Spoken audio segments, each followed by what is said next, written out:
Temos 11 milhões de pessoas, e esta é, penso eu, uma estimativa conservadora. 11 milhões de pessoas em todo o mundo morrem todos os anos de má alimentação, de alimentos ultraprocessados e de má qualidade. Agora, acho que são mais uns 50 milhões quando se analisam todas as questões relacionadas e assim por diante. É um número impressionante que bate o cigarro, a guerra, a violência, os acidentes, etc. Nenhum deles chega perto, nem a malária, a tuberculose, a AIDS, tudo isso é uma fração. 1/3 das mortes são causadas por doenças crônicas e são, na sua maioria, preveníveis e são causadas, na sua maioria, pela alimentação, causados pelos alimentos ultraprocessados que nosso sistema alimentar produz em massa. É a maior indústria do planeta, são 15 trilhões de dólares, cerca de 17% do produto global do mundo. E é controlada por algumas dezenas de CEOs que monopolizam a produção de sementes, agroquímicos, fertilizantes e empresas de alimentos processados. É impressionante como o sistema se transformou completamente ao longo dos últimos 40 anos. E eu me recordo quando estava em uma loja ou cafeteria e vi foto de Woodstock, olhando para aquele mar de pessoas e... Os anos 60, né? Por aí. 69. E não havia uma pessoa com excesso de peso. Eu assisti esse filme, acho que se chamava Amazing Grace, numa igreja afro-americana. Agora, 80% das mulheres afro-americanas estão acima do peso. 80% hoje? 80%. E por que isso? Bem, porque são alvo da indústria alimentícia. Porque estão num ciclo vicioso de estresse econômico e social. São alvos de manipulação injustas por parte da indústria alimentícia. Isso está bem documentado, por exemplo, por estudos de Yale, onde analisam a quantidade de publicidade e a sua segmentação para as pobres afro-americanas e hispânicas. É impressionante. E não havia uma única pessoa acima do peso no mar de afro-americanos em 1970. E assim, literalmente aconteceu. Eu tinha 11 anos de idade em 1970. E em toda a minha vida vi essa mudança. Portanto, temos um grande problema de doenças crônicas que as pessoas sofrem. É a falência das pessoas, é a falência do nosso país. Quero dizer, pense na quantidade de estresse econômico. Falamos E tem a de... questão do plano de saúde também.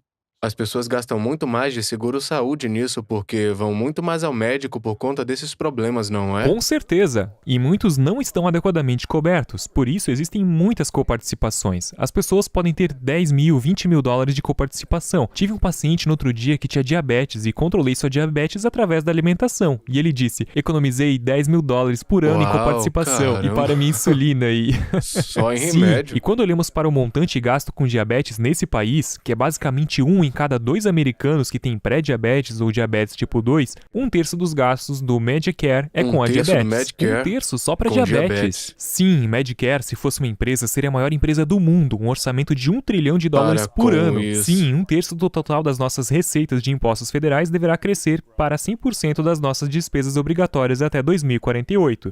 E em 6 anos, Luiz, 6 anos, o fundo fiduciário do Medicare, que é uma espécie de conta bancária que utilizamos para garantir a cobertura dele, é um pouco complicado como funciona, mas o fundo vai ficar sem dinheiro.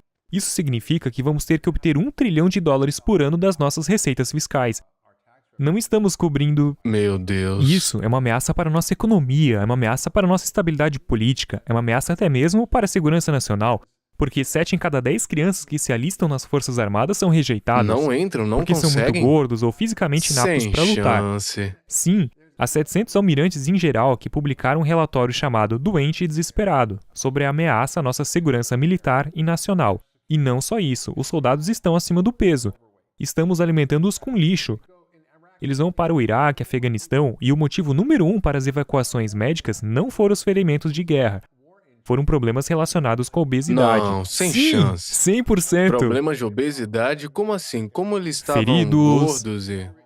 lesões por excesso de peso. Uau. Você pode ler sobre isso, não fui eu que inventei isso.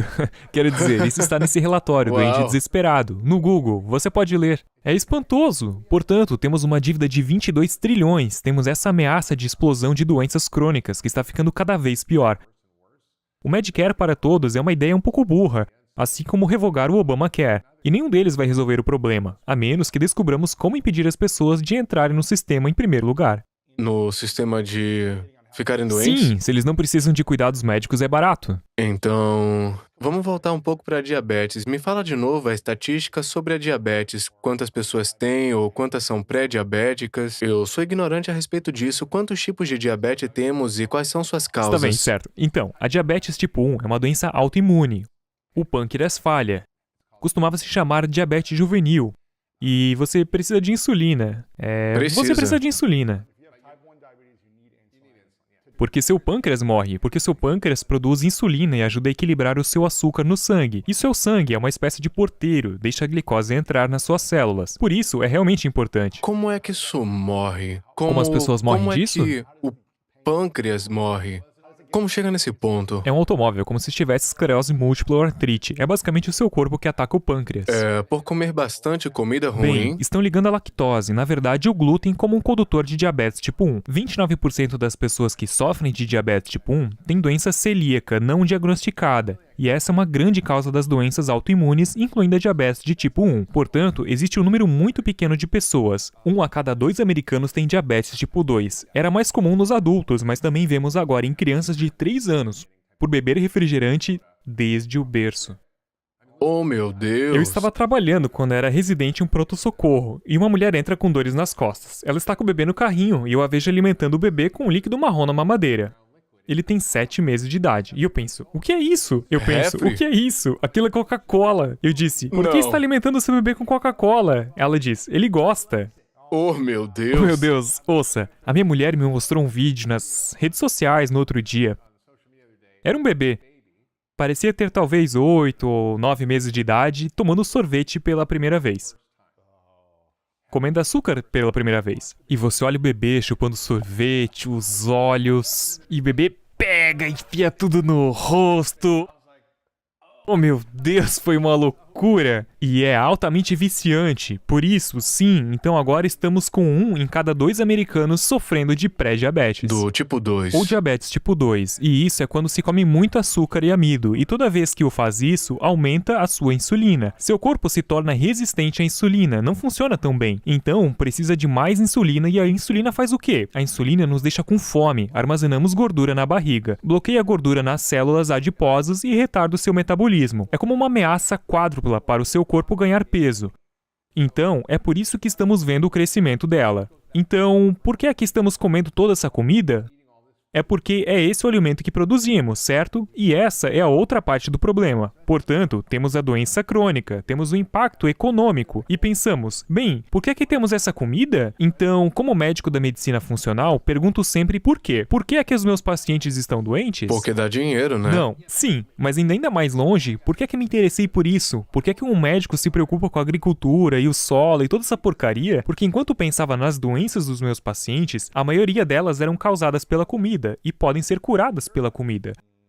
Alguma coisa bem... E quanto seria mais ou menos? Cerca de 50%, 80%. 70%? 80% das pessoas que entram no hospital são seus pacientes e têm qualquer tipo de enfermidade, Quero doença... dizer, a menos que seja algo ambiental, como mercúrio, ou Lyme, ou mofo, a maioria das Ou coisas... câncer.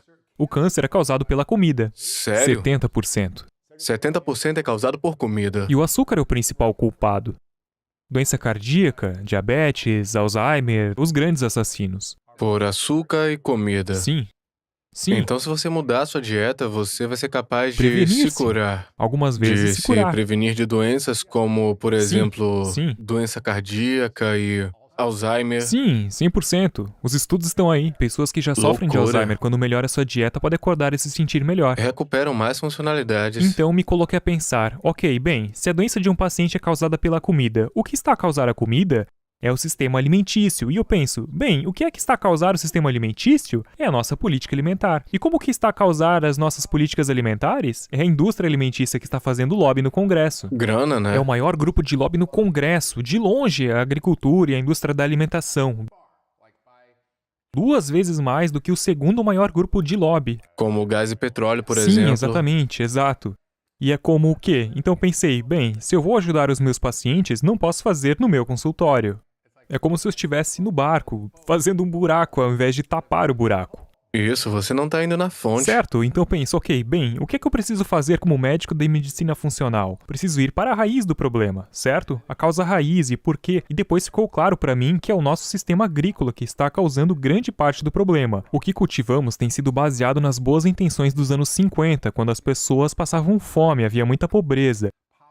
E assim descobrimos um sistema para produzir uma abundância de calorias de amido, Para termos para comida que e não pudéssemos fome. ter comida. Barato. E fomos ótimos nisso, e temos milho, trigo e soja baratos e abundantes, que são as culturas de base que transformamos em alimentos industrializados, que são agora 60% da nossa dieta. E para cada 10% que você come, seu risco de morte aumenta em 14%. Não diga isso. Sim, portanto Loucura. você está basicamente alimentando os americanos com uma dieta que sabemos que vai matá-los. A pesquisa é tão clara, no entanto não fazemos nada a respeito, porque talvez essas políticas alimentares disfuncionais e a forma como cultivamos os alimentos causam as mudanças climáticas. A causa número 1 das mudanças climáticas é o nosso sistema alimentício. Sério? As pessoas não se apercebem disso, não sabem. Eu penso, é petróleo e gás e todas essas Mas coisas. o que é isso? É o óleo do caminhão? São fezes de animais? Portanto, o que antes é? de mais nada, o desmatamento é devastador. Não só destruímos o solo sobre o qual cortamos as árvores, como as árvores são armazenadores de carbono. Portanto, perdemos isso. Então não estão absorvendo carbono e Não estão produzindo absorvendo oxigênio. dióxido de carbono. Certo, basicamente as plantas absorvem o dióxido de carbono. É isso que elas respiram. Nós respiramos oxigênio. Por isso, o antídoto perfeito, certo? E depois o solo também é prejudicado. Perdemos 1/3 de nosso solo superficial. É responsável agora as pessoas. Não sabem disso, mas de todos os gases do efeito estufa na atmosfera, a perda do solo, matéria orgânica, como o solo saudável e rico, é responsável por 30 a 40% de todos os gases do efeito estufa atualmente na atmosfera desde a Revolução Industrial. E por que isso acontece? Será que é por causa do... Porque o solo pode conter mais carbono do que se encontra na atmosfera nesse momento. Há 1 trilhão de toneladas de carbono na atmosfera, que é muito. Não sei nem sequer como medir isso. E o solo pode conter 3 bilhões de trilhões de toneladas de carbono. E como se faz isso?